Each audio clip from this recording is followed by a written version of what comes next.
नमस्कार, मैं हूं श्वेता मिश्रा और आप देख रहे हैं बिग फाइट लाइव। 7 अक्टूबर 2001। यूं तो ये केवल एक तारीख है, लेकिन पीएम नरेंद्र मोदी और भारत के लिए ये एक यादगार और ऐतिहासिक लम्हा है, क्योंकि 7 अक्टूबर ही वो तारीख है जब नरेंद्र मोदी ने मुख्यमंत्री के रूप में संवैधानिक पद पर आसीन होने की शुरुआत की थी। और आज इस तारीख को पूरे 20 साल हो चुके हैं। 14 साल का समय साबरमती नदी के तट पर गुजारने के बाद वे दिल्ली की कुर्सी तक पहुंचे और प्रधानमंत्री बने, वो भी इस अंदाज में कि सारे विरोधी देखते ही रह गए। बीजेपी ने पूर्ण बहुमत के साथ सरकार बनाई और इसका पूरा श्रेय मोदी को ही जाता है। प्रधानमंत्री बनने के बाद जिस तरह नरेंद्र मोदी ने एक के बाद एक कठोर फैसले लिए, उनकी पूरी दुनिया ने भी तारीफ की है। चाहे वो आजकल 370 हटाने की बात हो, या सर्जिकल और एयर स्ट्राइक, या फिर ट्रिपल तलाक पर रोक के लिए कानून। हालांकि विपक्ष ने मोदी के कुछ फैसलों का विरोध भी जताया है और आज बिग फाइट इसी खास मुद्दे पर। नरेंद्र दामोदर मोदी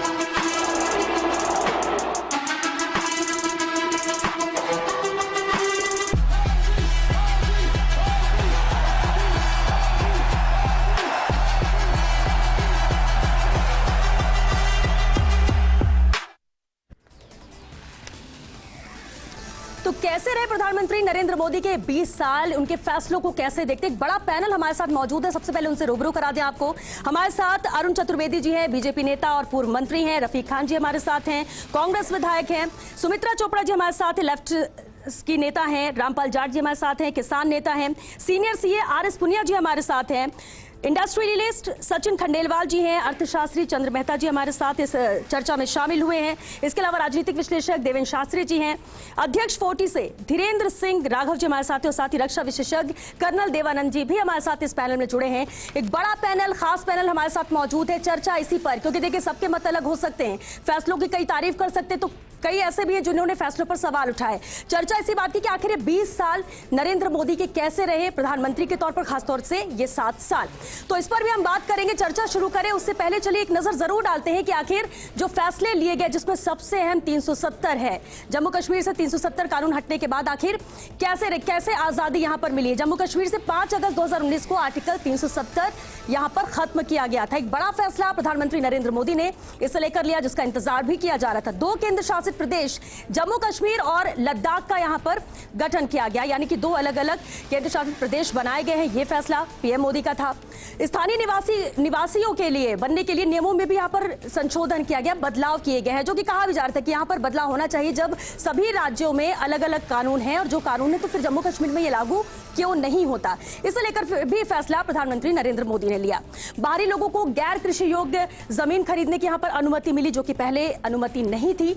इन फैसलों पर जरा गौर कीजिए कि ये सब बदलाव है जो प्रधानमंत्री नरेंद्र मोदी ने अपने इस फैसले में किए, जब 370 हटाया गया। जम्मू कश्मीर का झंडा हटाकर राष्ट्रीय ध्वज तिरंगा यहां पर फहराया गया। इसको लेकर भी बात कही जाती थी कि अगर हर राज्य में, पूरे देश में एक से झंडा, तो जम्मू कश्मीर का झंडा अलग कैसे? पत्थरबाजी में शामिल लोगों को पासपोर्ट और सरकारी नियुक्तियां नहीं मिलेंगी। ये एक कड़ा फैसला, सख्त फैसला लिया गया था। इसमें बदलाव किया गया। 370 हटने के बाद क्या क्या परिवर्तन हुए हैं उस पर हम नजर डाल लें। सत्ता का विकेंद्रीकरण किया गया। पंचायत और बीडीसी चुनाव यहां पर करवाए गए, जो कि पहले नहीं होते थे। उम्मीद यहां के लोग हालांकि करते थे कि कभी तो बदलाव होगा, और यह बदलाव हुआ 370 हटने के बाद।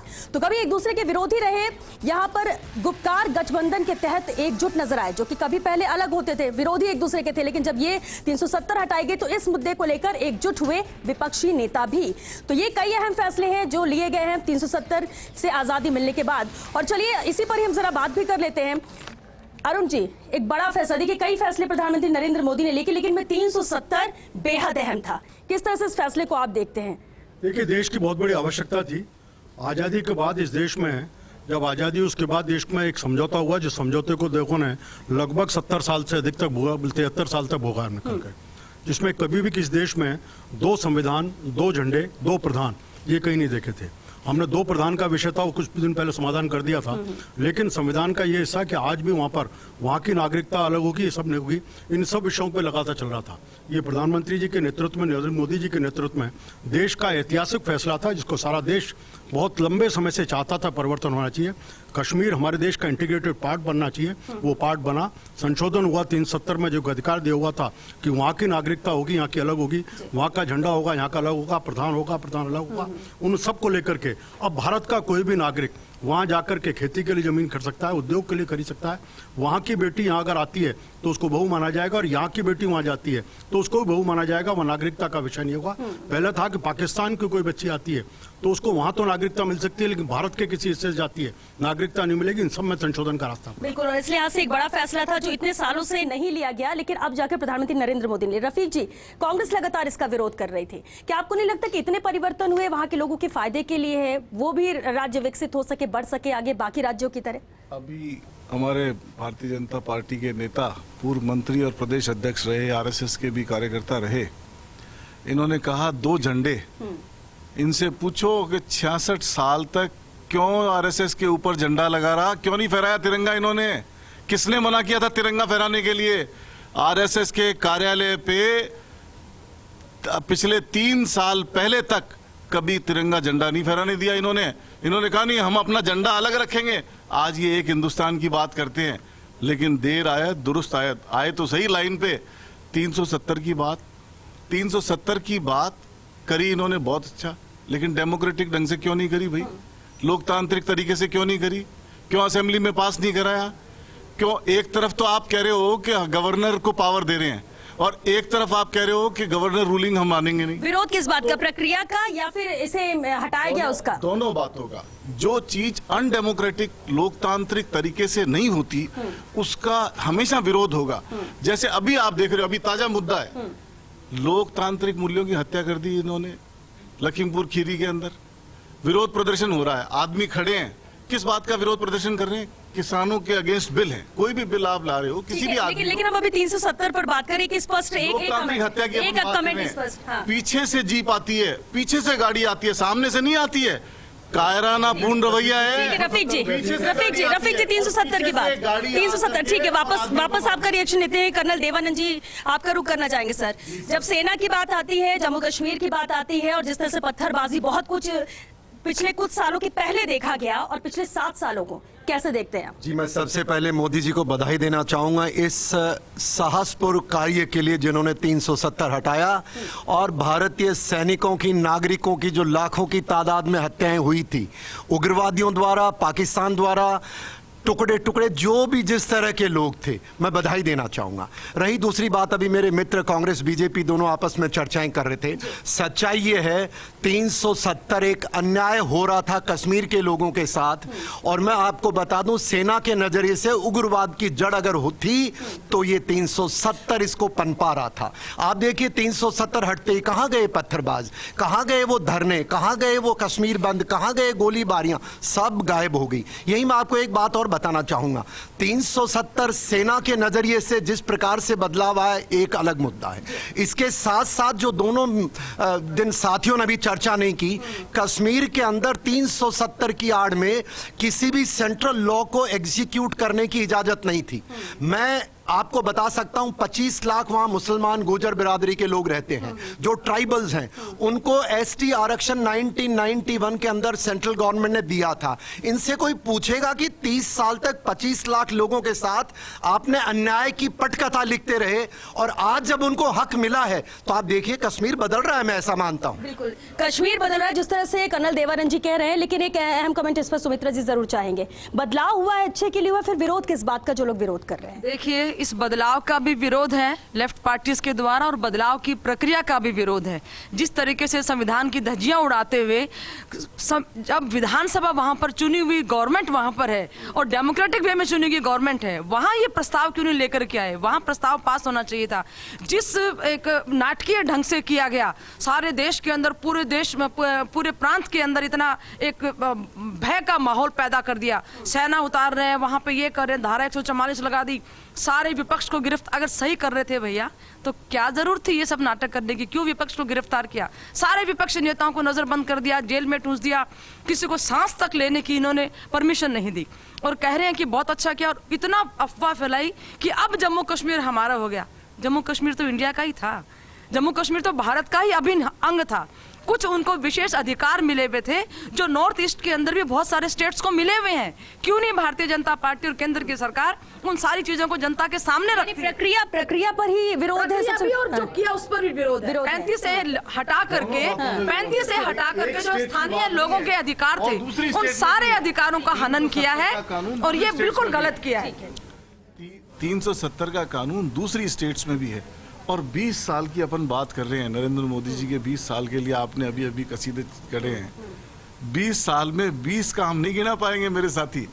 20 काम देखिए, मैं बड़ी बहुत रफीक जी से मैं कहना चाहता हूँ कि 60 साल तक इस देश पर आज़ाद किया। आप बताइए क्या मजबूरी थी जिस मजबूरी में आपने 47 में देश के आज़ाद होने के बाद केवल नेहरू जी को प्रधानमंत्री बनाने के लिए उस देश पर आपने अलग से जम्मू कश्मीर में 370 दौड़ करके अलग देने का हाथ किया।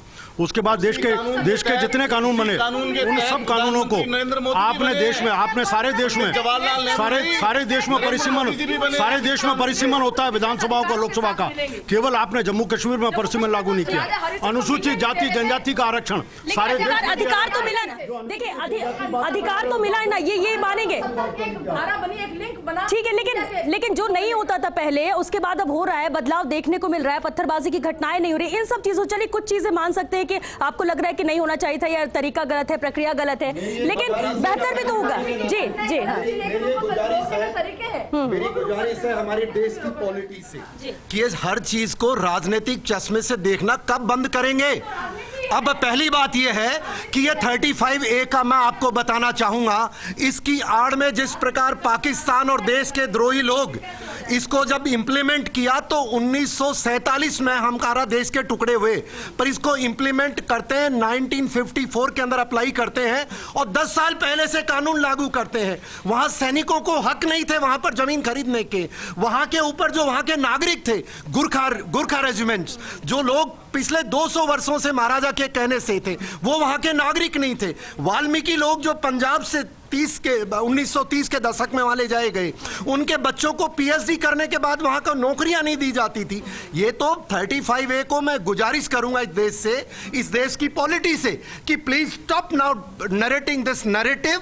35A गया, बहुत अच्छा हुआ, नागरिकों को न्याय मिला, गुरखास को, सैनिकों को, वाल्मीकि को, नॉर्मल एक सामान्य जनमानस को, महिलाओं को। ठीक है कर्नल देवानंद जी, आप एक अहम बात बोल रहे हैं लेकिन मान नहीं रहे। विरोध यहाँ पर है, ये चीज, हाँ जैसा कि आप कह रहे हैं कि हाँ राजनीतिक तौर पर, हाँ प्रांत की जनता क्या चाहती है ये देखना चाहिए। ठीक है, चलिए कुछ और हम ग्राफिक्स के जरिए भी दिखाते हैं कि आखिर और कौन से फैसले हैं, अहम फैसले हैं जो प्रधानमंत्री नरेंद्र मोदी ने लिए हैं। क्योंकि अभी हम बात 370 की यहाँ पर कर रहे थे, लेकिन 370 के बाद अब क्या है, इसके अलावा कौन से फैसले, क्योंकि देखिए एक दो नहीं है, कई फैसले यहाँ पर लिए गए। 20 साल की जब हम बात करते हैं तो बहुत कुछ है जो नरेंद्र मोदी ने किया, और जैसा कि हम कहते हैं कुछ का तहे दिल से स्वागत किया गया, कुछ फैसलों का विरोध भी हुआ है। जरा एक नजर हम और डालते हैं कि कौन से वो फैसले हैं जो प्रधानमंत्री नरेंद्र मोदी ने लिए हैं। फिर हम 370 की बात करें, हम अगर ट्रिपल तलाक की बात कर लें, किस तरह से वित्तीय स्थिति पर यहाँ पर बदलाव किया गया है ताकि फायदा यहाँ पर मिल सके,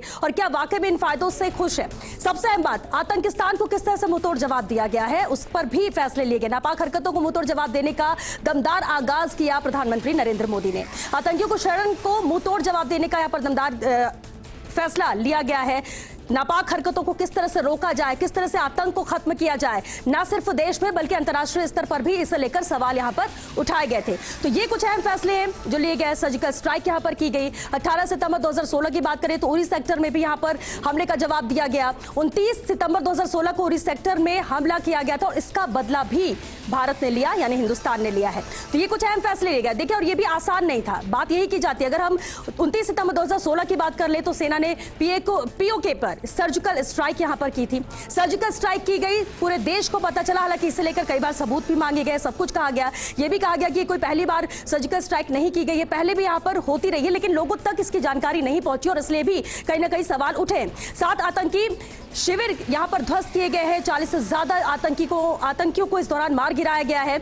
ये है जो सरकार के द्वारा या प्रधानमंत्री नरेंद्र मोदी के द्वारा किया गया, उनके फैसलों के द्वारा किया गया। देखिए इंप्लीमेंट यहाँ सेना करती है, लेकिन फैसला लेना भी यहाँ बेहद जरूरी हो जाता है। 14 फरवरी 2019 की बात कर ले तो पुलवामा आतंकी हमले का भी यहाँ पर बदला देश ने लिया है, और इस आतंकी हमले को कोई देशवासी भूल नहीं सकता है। जब हमारे जवानों के शव एक साथ, जब 40 से अधिक जवानों के शव देखने पड़ा था पूरे देश को, वो वक्त कोई भूल नहीं सकता, और इसलिए पूरा देश चाहता था कि उसका बदला लिया जाए। एयर स्ट्राइक यहाँ पर की गई, बहुत कुछ है। देखिए अब इस पर अगर हम बात करें, क्योंकि हमारे साथ पूरा पैनल मौजूद है और बात सबके हम सुने, लेकिन क्योंकि जब सेना की बात आ रही है, आतंक की बात आ रही है, तो कर्नल देवानंद जी एक रिएक्शन सबसे पहले आपसे ही चाहेंगे। मैं सबसे पहले देशवासियों को बताना चाहूंगा, 370 की आपने बात छेड़ी, पर जो मोदी जी के कारण जो एक बदलाव आया वो देश की मानसिकता में आया। वो मानसिकता क्या थी? भारतीय सेना वही थी, हम सब लोग वही थे, पर जो मानसिकता जो अभी आपने जिक्र किया, किस प्रकार से सर्जिकल स्ट्राइक हुई, टेररिज्म का खात्मा होने लगा, किस प्रकार से उस मानसिकता को जो 370 की आड़ में पनप रही थी उसको खत्म किया। अब देखिए जो विचार आया, क्या हुआ? Surgical strike. पहले क्या होता था देश के अंदर, जो आपकी युवा पीढ़ी है, बचपन से लेकर आपने क्या सुना था? ऐसा कोई शहर नहीं था, जयपुर, नागपुर, चेन्नई, कर्नाटक, जो नाम ले लो, जहां पर यह खतरा नहीं होता था, ब्लास्ट होते थे।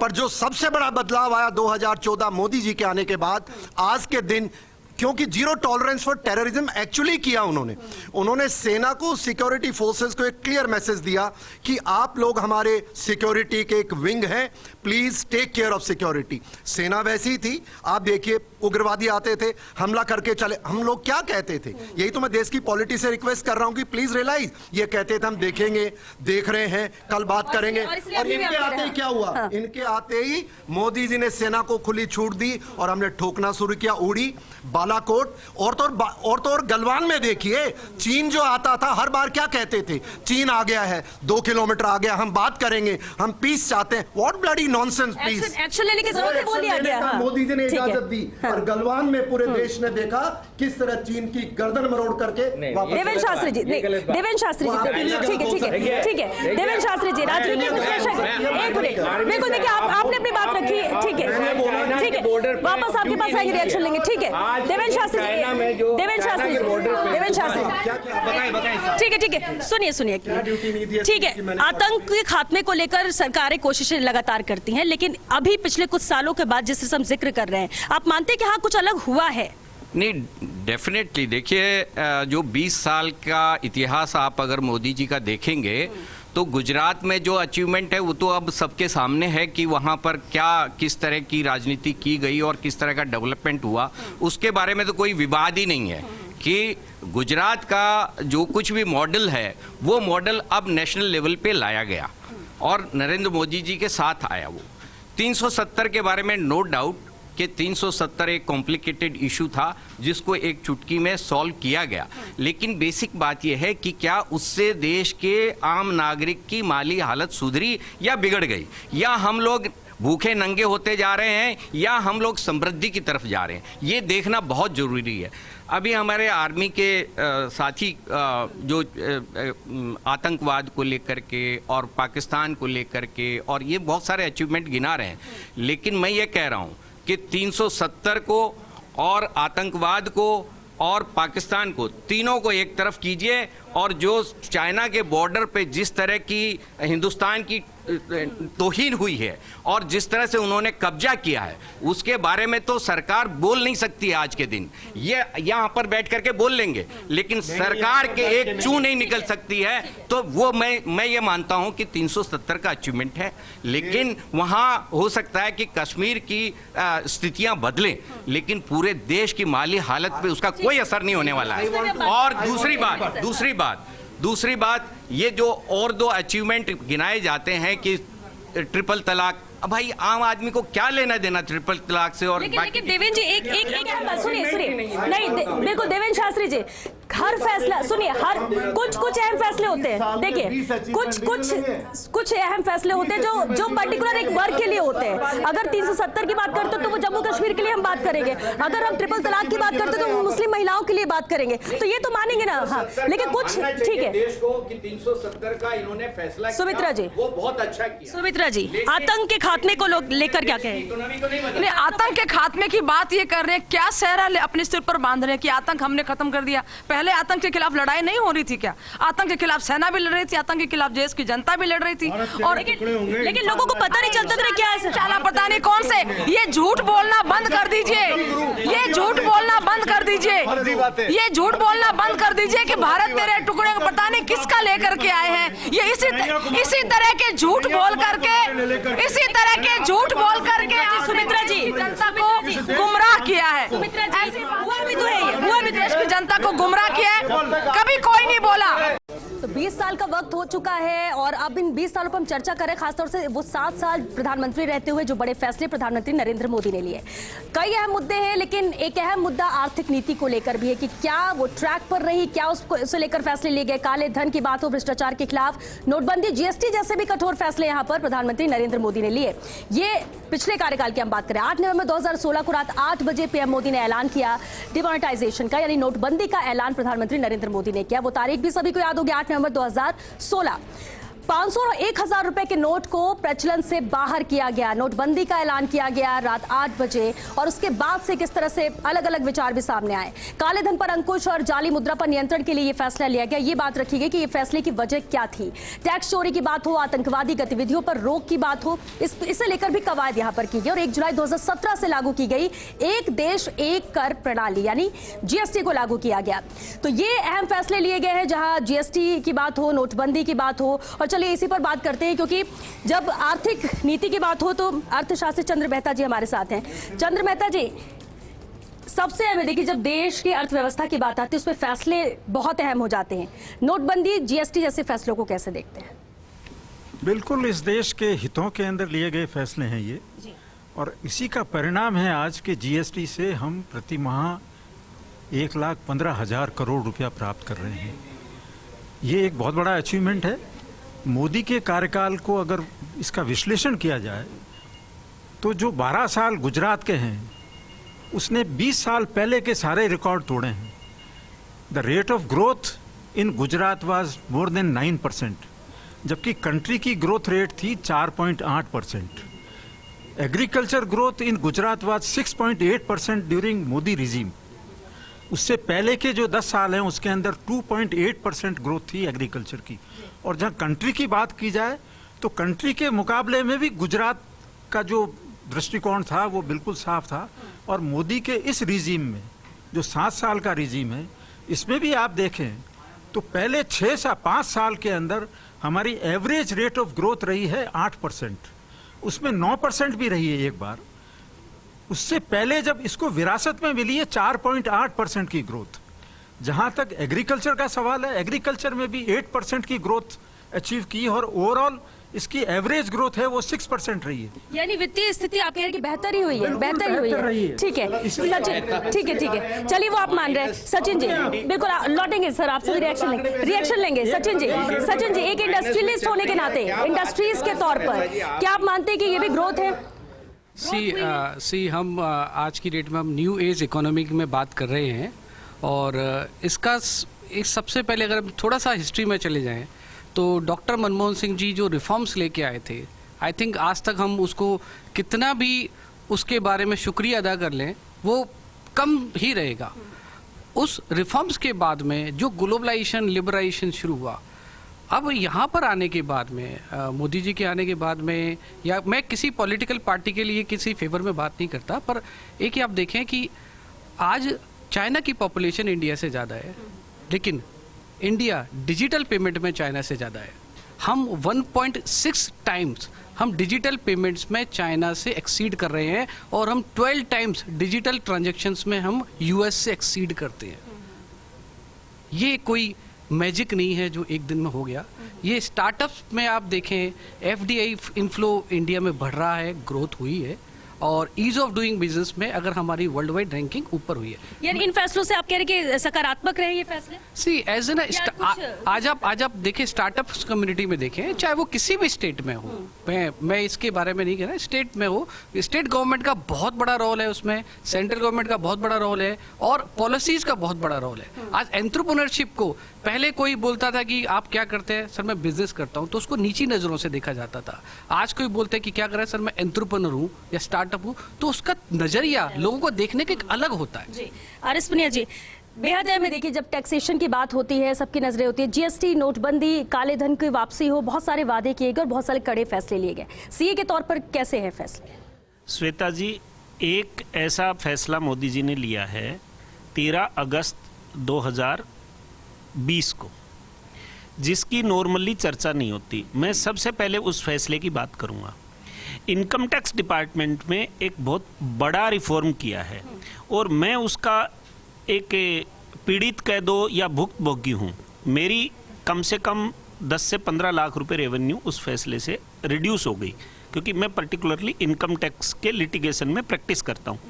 लेकिन उस फैसले को मैं आज आपके मंच से सबके सामने लाना चाहता हूँ कि इनकम टैक्स डिपार्टमेंट में एक नई पहल शुरू की उन्होंने 13 अगस्त को दोपहर में। मोदी जी जिस तरह से 8 नवंबर 2016 को बोले थे उसी तरह से बोले थे, लेकिन उस पर लोगों का इतना ज़्यादा ध्यान नहीं गया कि इनकम टैक्स डिपार्टमेंट में अब जो भी केसेस की स्क्रूटनी होगी, एक स्क्रूटनी कॉमन किसी भी केस की इंक्वायरी होती है उसको स्क्रूटनी बोलते हैं, वो अब फेसलेस होगी। फेसलेस का मतलब ये है कि आपसे जो इंक्वायरी ऑफिसर है वो कौन है उसकी आइडेंटिटी अनडिस्क्लोज्ड होगी, जिसका हिंदी में ट्रांसलेशन भी उन्होंने चेहरा विहीन शब्द दिया है।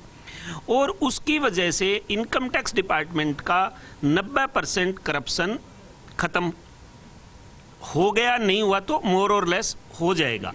सेकंड, उन्होंने इनकम टैक्स के ट्रिब्यूनल को भी फेसलेस करने का इस बजट में ऐलान कर दिया था, जो शायद इम्प्लीमेंटेशन होगा नहीं होगा, अभी वो स्टार्ट नहीं हुआ है। ये उनका एक बहुत बड़ा इनकम टैक्स के रिफॉर्म्स में से ये एक रिफॉर्म है। सेकंड उनका रिफॉर्म था टैक्सेशन में जीएसटी का रिफॉर्म, जो 1 जुलाई 2017 को किया। वो भी एक बहुत बड़ा रिफॉर्म था, लेकिन उसको इम्प्लीमेंटेशन के तरीके से कंप्लीटली मैं नाखुश हूँ, क्योंकि उसका इम्प्लीमेंटेशन बहुत ही खराब तरीके से हुआ, जिसका एक सबसे बड़ा अभी हमारे सुप्रीम कोर्ट ने सरकार को लताड़ पिलाई है कि अगर कोई जीएसटी में 2017 को कोई एक्ट बना जो लगभग 4 साल से क्रॉस हो गए, 4 साल 2 महीने हो गए, और उसमें आज भी किसी ने कोई गलत असेसमेंट कर दिया, तो उसके लिए कोई भी टैक्स ट्रिब्यूनल नहीं है, जो उस एक्ट में प्रावधान था जीएसटी ट्रिब्यूनल बनाने का। तो सबको हाई कोर्ट का दरवाजा खटखटाना पड़ रहा है। तो जीएसटी का इम्प्लीमेंटेशन बहुत ही खराब तरीके से हुआ, नोटबंदी का भी इम्प्लीमेंटेशन बहुत खराब तरीके से हुआ। आप कह रहे हैं इसका सब नेगेटिव इम्पैक्ट पड़ा है इस तरह से, जैसा कि आप यहाँ जिक्र कर रहे हैं? हाँ, डेफिनेटली वो जो नोटबंदी थी वो मगरमच्छों को मारने के लिए की गई थी।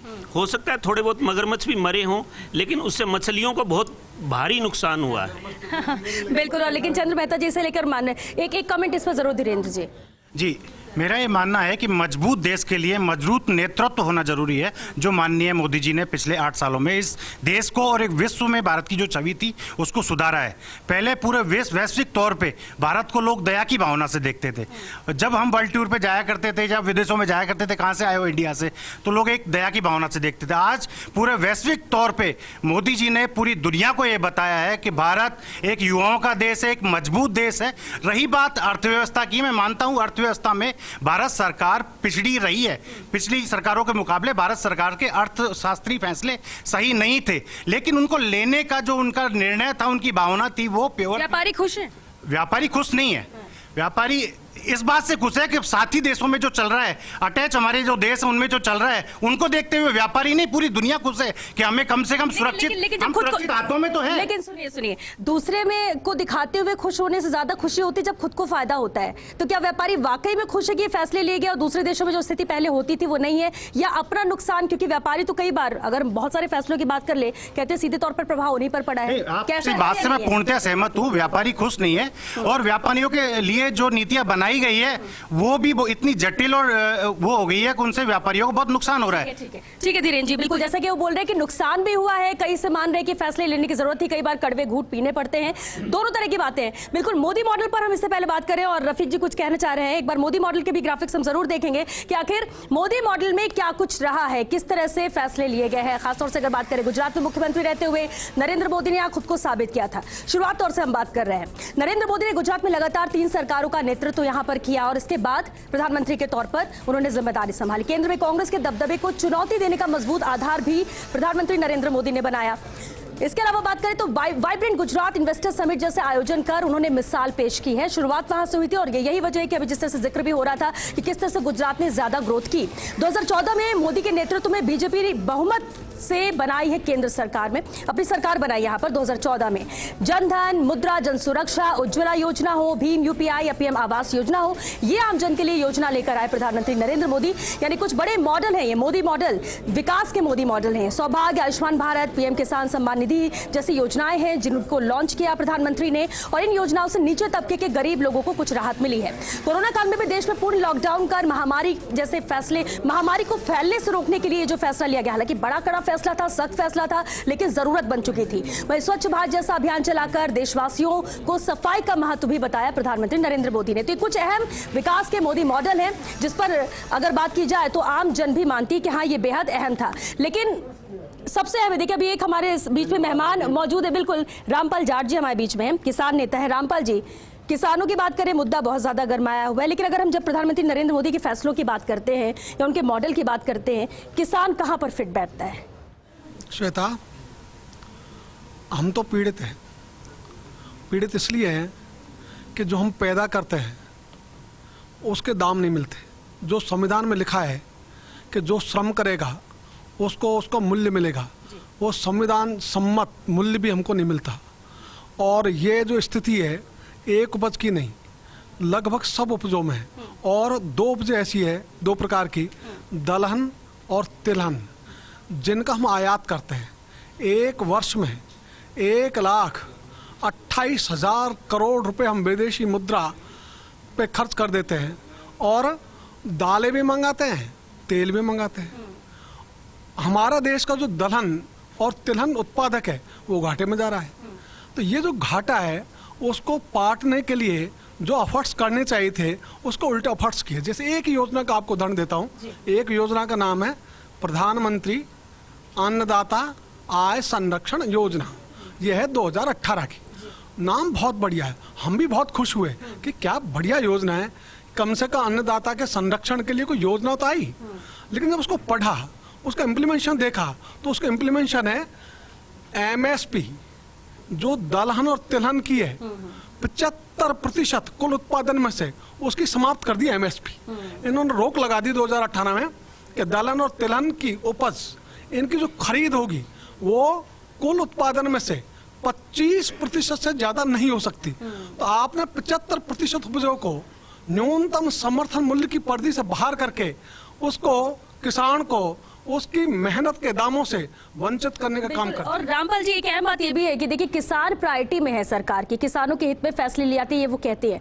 कृषि कानूनों का विरोध आप लोग कर रहे हैं, लेकिन इसके अलावा भी जो किसान के सीधे अकाउंट में पैसे आना, किसान को मदद मिल सके, ये सब जो बातें और जो योजनाएं किसानों के लिए ली जा रही है, क्या आपको लगता है कि वो कुछ बेहतर है या आपको लगता है कि कोई भी किसान के हित में नहीं है? श्वेता, अभी सबसे ज्यादा चर्चा होती है प्रधानमंत्री सम्मान निधि की, किसान सम्मान निधि योजना की।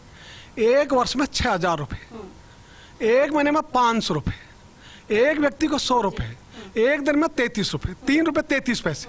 तो एक दिन में 3 रुपए 33 पैसे देती है किसानों के नाम पर, सम्मान के नाम पर। और आज एक कप चाय भी 5 रुपए से कम नहीं आती। तो जो 5 रुपए की चाय के ही सम्मान होता है वो उससे भी कम 3 रुपए 33 पैसे दे, तो कैसा सम्मान है। और हम तो दूसरी बात करना चाहेंगे, हमको ये सम्मान चाहिए ही नहीं। हम हैं अन्नदाता, हम भिखमंगे नहीं है, इसलिए हमारा हाथ यूं नहीं है, हमारा हाथ तो यूं रहना चाहिए देने की मुद्रा में। आप हमारी उपजों का दाम दो ना, हम दे देंगे आप कितने पैसे। तो इसलिए आप हमें 6,000 दोगे और हमारे बाजरे की अभी कीमत है, हमारे गेहूं की कीमत है, हमारे मूंग की कीमत है, 1 क्विंटल पर हम 2,000 रुपए का नुकसान उठाएंगे। आप कह रहे कि आपके हक का पैसा दे दिया जाए तो अलग से हमें कुछ पैसा लेने की केंद्र सरकार से जरूरत ही आना पड़े, क्योंकि देखिए वक्त क्योंकि खत्म हो रहा है। लेकिन एक रिएक्शन आप सभी से जरूर चाहेंगे, एक रिएक्शन ओवरऑल आप सभी से जरूर चाहेंगे। अरुण जी, अभी आपने भी सुना रामपाल जी ने क्या कहा, आप लोग कहते हैं किसान आपकी प्रायोरिटी में, फिर किसान क्यों नाराज है? पहली बात मैं कहूँ कि ये सब हम जानते हैं कि आज जीएसटी के माध्यम से इसकी चर्चा हुई है कि हमारा पूरा बड़ा और वन नेशन वन टैक्स, इसके सारे परिणाम, ये बात ठीक है, शुरू में टीथिंग प्रॉब्लम्स नहीं होंगी, अब सिस्टमाइज हुआ है। नोटबंदी के कारण बड़े बड़े लोगों को हमने बंद करने का काम किया। बेनामी संपत्ति जिसके ऊपर 65 साल तक कांग्रेस ने राज किया, कभी ध्यान नहीं दिया, नेताओं ने अपने नाम से बेनामी संपत्ति बनाते रहे, उसके ऊपर कानून बनाकर उसको रोकने का काम किया। आज इसी तरह से हमने कहीं बैंक्रप्सी लॉ कानून बना करके हमने उसके लिए इजी डाउन करने का काम किया। जहाँ तक किसानों की बात, तो मैं केवल इतना ही जानना चाहूँगा कि हम देखते थे मोदी जी के आने से पहले बहुत बेसिक चीज़ है, फर्टिलाइजर के लिए लाइनें लगती थी, पुलिस की लाठी मिलती थी, खाद नहीं मिलती थी। आज बीज के लिए लाइन नहीं लगती थी, बीज तुरंत मिलते थे, उपलब्ध होते थे। आज रामपाल जी ने इस बात को कहा है, आज 6,000 रुपये सम्मान निधि, आज़ादी से पहले 14 से पहले भी देश में सरकारें रही हैं, उन्होंने तो 3 रुपये भी प्रतिदिन नहीं दिया, 6,000 रुपये पहली बार दिया, पहली बार निकलने की बात आई निकल करके।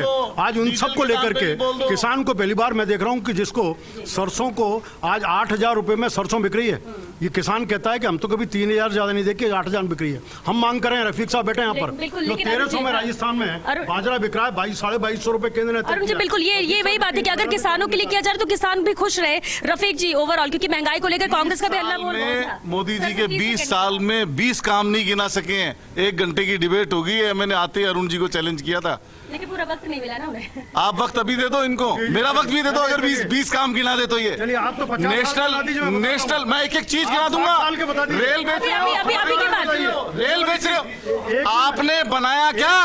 हिंदुस्तान को बनाया कांग्रेस पार्टी ने, कांग्रेस पार्टी का गठन हिंदुस्तान को आजादी दिलाने के लिए हुआ, और ये जो आज बेच रहे हैं रेल, 20 साल कैसे, ये 20 साल कैसे, 7 साल कैसे? रेल किसने बनाई? हवाई जहाज किसने बनाए? एयरपोर्ट किसने बनाए? बंदरगाह किसने बनाए? ये पब्लिक लिमिटेड कंपनियां किसने बनाई? इंडियन ऑयल किसने बनाया? हिंदुस्तान पेट्रोलियम किसने बनाया? सुमित्रा जी को बेचने बनाया किसने? किसने बनाया जो ये बेच रहे हैं? रफीक साहब मैं ये कहना चाहती हूँ कि आपने जो बहस की उसके लिए समय कम है। संसद की जिस तरह से धज्जियां उड़ाई है मोदी सरकार ने, पूरे रिकॉर्ड पीछे के सारे तोड़ दिए हैं। कांग्रेस की बुराई करो, ये दोनों देश को, पूरे देश को ना फुटबॉल बना रखा है दोनों ने। इन्होंने किसान विरोधी 3 काले कानून अध्यादेश के रूप में क्यों लाई है सरकार? संसद को बाईपास करके अध्यादेश लेके आने की क्या जरूरत थी सरकार को? और किसानों को बर्बाद करने में लगी हुई है। मोदी जी जो हीरोइज्म के शिकार है, एग्री किया देश के नोटबंदी। रफीक जी एक सेकंड, अरुण जी एक मिनट सर, एक बार रिएक्शन लेने दीजिए सर। हीरोइज्म के शिकार है, अचानक से नोटबंदी का लेकर के आए, सारे गरीबों को मार दिया।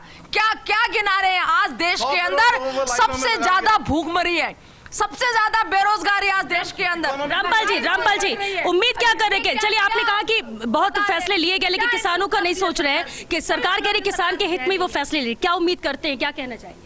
हम ये कहना चाहेंगे सरकार सर्वोच्च प्राथमिकता कृषि क्षेत्र को दे, किसान को दे। किसान की आय जो दुगनी करने की बात हुई थी 2022 में, 2022 चल रहा है, और ये जो घोषणा हुई 2016 में, उसके बाद किसान की आय घट गई। इसलिए आप तो दुगनी करने की बात कर रहे हो, इसलिए घटाओ तो मत, जितनी थी उतनी तो दे दो। इसलिए जो आय घटी है और बात करो दोगुनी करने की, इसलिए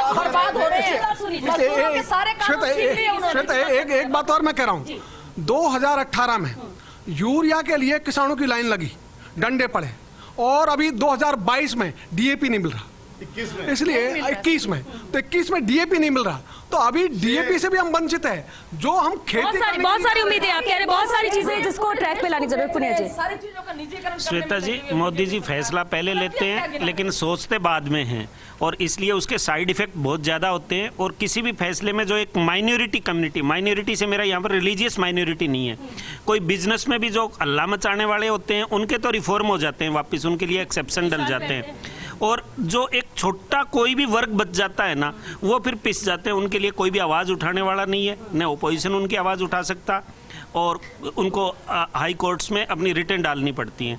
तो और एक मैं लास्ट आपके मंच के माध्यम से ये कहूँगा कि जो फेसलेस स्कीम उन्होंने इनकम टैक्स में लागू की है, यहाँ बीजेपी के हमारे अरुण जी बहुत ही लर्नेड है कि जीएसटी में भी फेसलेस लागू कर दें। एक लाइन में कमेंट सचिन जी। मेरा तो यही है कि आज इंडिया सबसे ज़्यादा हाई यूथ अवेलेबल है और यूथ के लिए अनएम्प्लॉयमेंट एक बहुत बड़ी समस्या है नेशनल लेवल पे, तो हमें रोजगार पैदा करने की जरूरत है बहुत ज़्यादा।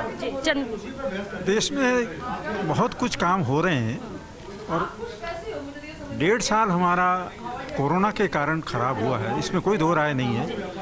मगर आज स्थिति ये हो गई है कि हम 20% की ग्रोथ कर रहे हैं। पहली तिमाही के अंदर हमारी 20.9। फैसले सही हैं, सकारात्मक, तभी आप ग्रोथ की बात कर, लेकिन देवेंद्र शास्त्री जी इससे इत्तेफाक नहीं। देखिए, सच्चाई ये है कि जो मोदी जी जब शुरुआत में प्रधानमंत्री बने थे, जब जो उन्होंने नारे दिए थे वो थे देश की ग्रोथ के नारे, लेकिन उनका जो काम है आज हम लोगों ने जो भी डिस्कस किया है उसकी देश की ग्रोथ से उसका कोई संबंध नहीं है। जीएसटी का जब ये गुजरात के मुख्यमंत्री थे इन्होंने विरोध किया था, बाद में इन्हें इम्प्लीमेंट किया तो इनको इम्प्लीमेंट करना नहीं आया। आपकी नोटबंदी हुई, कहा कि बड़े नोट हम बंद कर देंगे, लोगों के ब्लैक मनी जो है गायब हो जाएगी। 1000 का नोट बंद किया, 2000 का चालू किया। ये डिसीजन ही, जो इकोनॉमिक डिसीजन ही फॉल्टी थे सारे के सारे। तो मैं समझता हूं कि मोदी जी का जो एक कार्यकाल है इकोनॉमिकली जब डाउन गया है तो देश गरीब होते हैं। आर्थिक फैसलों को छोड़ के मोदी सरकार द्वारा जो भी फैसले लिए गए हैं वो बहुत ही उच्च स्तरीय फैसले हैं। मैं तो ये कहना चाहूँगा देश आज सुरक्षित है मोदी जी की पॉलिसीज़ के कारण। और जो एक बात छूट गई, आज शांत रहें, एक जो बात छूट गई कि इस देश को इन्होंने CDS दिया है जिसके कारण एयरफोर्स, आर्मी और नेवी तीनों एक साथ एक अंडर आ गई हैं। दूसरी बात जो इन्होंने की है वो फॉरवर्ड एरियाज़ में कम्युनिकेशन बढ़ा करके की है, टनल्स बन रही हैं। एक मेरी मोदी जी से गुजारिश है कि जो तंगधार के अंदर एक टनल का मामला है, जो POK लेने का इन्होंने 5 अगस्त 2019 में वादा किया था, मेरी गुजारिश है POK ले, उस टनल को बनाएं। और आखिरी, इन्होंने जेंडर जस्टिस के ऊपर जिस प्रकार से महिलाओं को परमानेंट कमीशन दिया है, NDA के अंदर महिलाओं की भागीदारी सुनिश्चित की है। एक गुजारिश है, इसके अंदर कुछ 72 महिला अधिकारी हैं, उनकी दिक्कतें चल रही हैं, उनको मोदी जी उनको एड्रेस करें, ऐसी मेरी मांग है। ठीक है। बहुत शुक्रिया आप सभी का इस चर्चा में शामिल होने के लिए। देखिए, 20 साल की हम बात जरूर यहाँ पर कर रहे हैं प्रधानमंत्री नरेंद्र मोदी के, चीफ मिनिस्टर रहते हुए, प्राइम मिनिस्टर रहते हुए, लेकिन हर तरह के व्यूज हम ये कह दें कि बहुत अच्छे काम प्रधानमंत्री नरेंद्र मोदी ने किया है, सब माइलस्टोन है, तो वो भी गलत है क्योंकि उससे इत्तेफाक हर कोई नहीं रख रहा है। कुछ मान रहे कि फैसले बहुत सही लिए गए, अच्छे लिए गए, जिसका असर आज नजर आता है। कुछ मान रहे हैं कि नहीं, आने वाले वक्त में विजन क्लियर है, होगा कुछ अच्छा ही, कुछ बेहतर ही। और कुछ का मानना यह जरूर है कि फैसले जो लिए गए उसे सोचा नहीं गया, समझा नहीं गया, डिस्कशन नहीं किया, और इस वजह से इंप्लीमेंट करने में जो दिक्कतें आ रही हैं। लेकिन अभी भी उम्मीदें बहुत ज्यादा है और उम्मीद यही है कि जो कहा, जो कमियां हैं खासतौर से बेरोजगारी और महंगाई को लेकर, उससे आमजन को राहत मिल जाए तो इसके बाद तो सभी एक ही सुर में मान सकते हैं कि एक ही बात कहेंगे, अगर महंगाई बेरोजगारी का मुद्दा लेके बिल्कुल नहीं बिल्कुल दाम क्या हो गए, पेट्रोल के दाम क्या है, गैस के क्या है, डीजल के क्या है, दाल के भाव क्या है, अर्थशास्त्री चलिए देखिए, क्योंकि इतनी सारी चीजें, इतने सारे मुद्दे जिस पर ये 1 घंटे का वक्त भी बहुत कम पड़ेगा। लेकिन फिलहाल हमें दीजिए इजाजत, फिर हाजिर होंगे नए मुद्दे के साथ। चर्चा बिग फाइट में आगे भी जारी रहेगी, लेकिन फिलहाल नमस्कार। नरेंद्र दामोदर दास मोदी